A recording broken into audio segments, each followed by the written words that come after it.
Hey there, for those of you interested in the terrain making stuff, here's the board. It has been painted black. I just took the gallon of paint, splurged out, but in fact you can kind of see it right there. And so I just put a line down the middle and I just drew off of that as I went along. And so far so good. Gonna let it dry over the weekend. And the next step is to put brown paint on. Alright, with a fan, this has gone quite faster than I thought. In fact, you just see a few wet areas on here. And I have to say I'm really quite pleased with how this has turned out. It's just the right amount of flat, just the right amount of textured for my tastes. So, I'm going to just put the brown on right now. It's going to be basically a very, very heavy dry brush on top of this entire 8-foot by 4-foot surface. For this task, I'm going to use a 4-inch brush. It's 3 inches.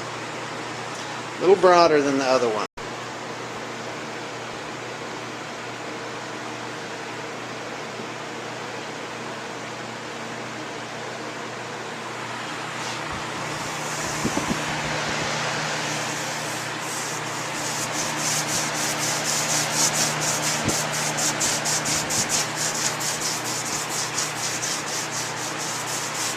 That is how you put it on.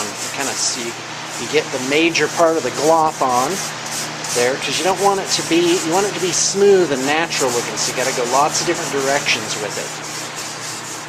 See, I don't know if you can see it, but that's one of the depressions that I created. Just like the Federal Reserve. Alright, we're about 3/4 done here. Still not quite as thick as I want over on this side. So the other thing is the edges of the board is where it the flock tends to wear off.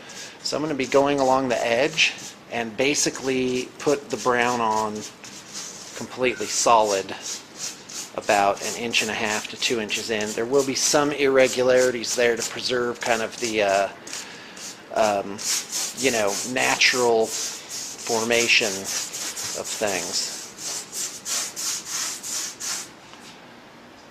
Alright, the brown paint's all dry, and I am now putting, is this white paint? No, it's glue.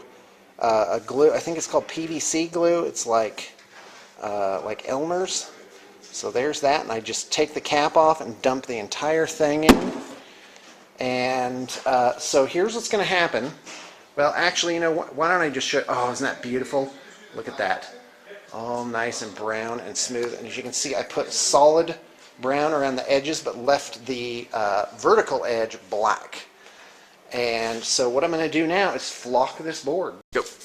Alright, so what we're going to do now is we are going to paint our glue on.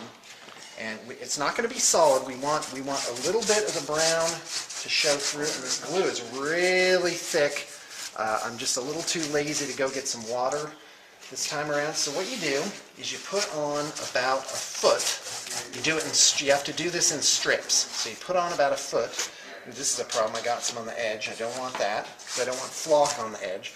Wherever there's glue, there shall be flock. So that's what's going to make it stick. So again, I really should have watered this down, because I'm having to really fight this on. But I really just wanted to give you an idea of how it works. There is such a thing as spray adhesive, but I just, just do it old school.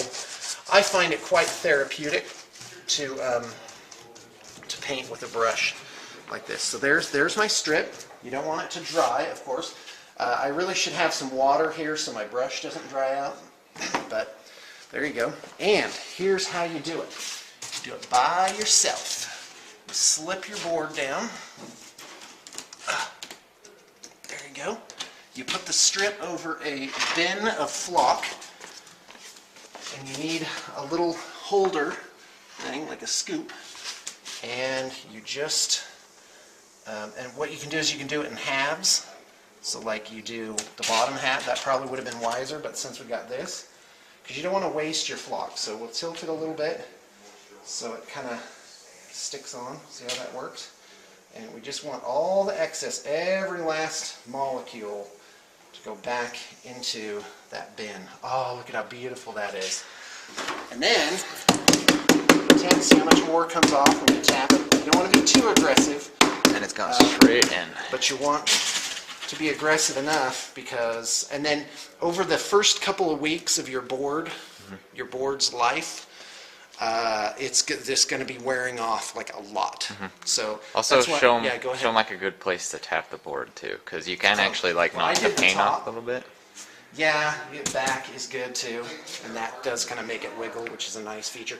Also, doing this in strips is not a good idea, because what's going to happen is there's going to be a line here. So you want to do it in like irregular patches. And in fact, what I'm going to do is I'm going to do the bottom half and then the top half. So there you go.